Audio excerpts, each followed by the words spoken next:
गीत गोविंद के बड़े नियम हैं, बहुत ध्यान से सुनिए सब लोग। जो भी कोई गीत गोविंद का एक सर्ग का भी पाठ करते हैं, उनको बहुत ध्यान धरना चाहिए कि आप किस स्थान पर बैठ करके गीत गोविंद बोल रहे हैं, क्योंकि गीत गोविंद सुनने के लिए ठाकुर जी अवश्य आते हैं। और महाप्रभु जगन्नाथ जी की तो प्रसिद्धि है कि गीत गोविंद कहीं गाया जाता है, किसी भी रूप में सही, महाप्रभु जी वहां आ जाते हैं।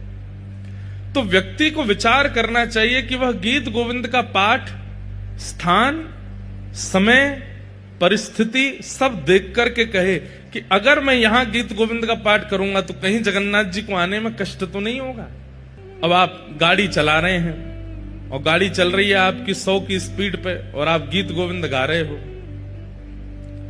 तो गीत गोविंद गा तो आप रहे हो, लेकिन 100 की रफ्तार में जब गाड़ी चला रहे हो, ठाकुर जी को कितनी तेज भाग करके आना पड़ेगा आपके पास, वो श्रमित ना हो जाए। उनको कष्ट नहीं होगा, लेकिन हमको विचार करना चाहिए।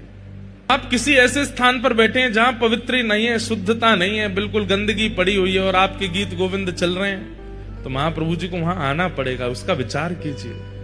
कभी भी गीत गोविंद कर सकते हैं, लेकिन थोड़ा प्रयास करके आसपास देख लीजिए कि महाप्रभु जगन्नाथ जी अगर आएंगे तो उनको कोई कष्ट तो नहीं होगा, तभी गीत गोविंद गाइए।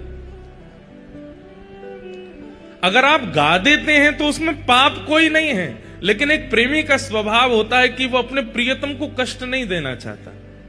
महाप्रभु जगन्नाथ जी को कहीं कष्ट ना हो जाए, इसलिए चलते फिरते, उठते बैठते, खाते पीते, हंसते सोते जागते समय करने में कोई अपराध नहीं, पर करना नहीं चाहिए, क्योंकि महाप्रभु जी को फिर श्रमित होना पड़ता है।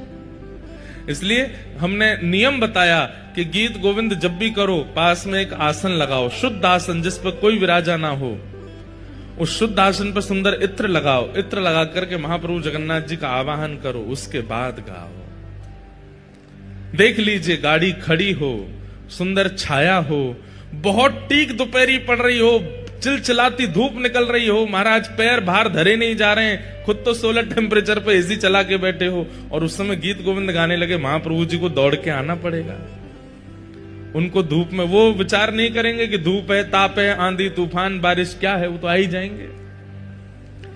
इसलिए इन सब भावों का विचार करते हुए ही गीत गोविंद का पाठ करना चाहिए।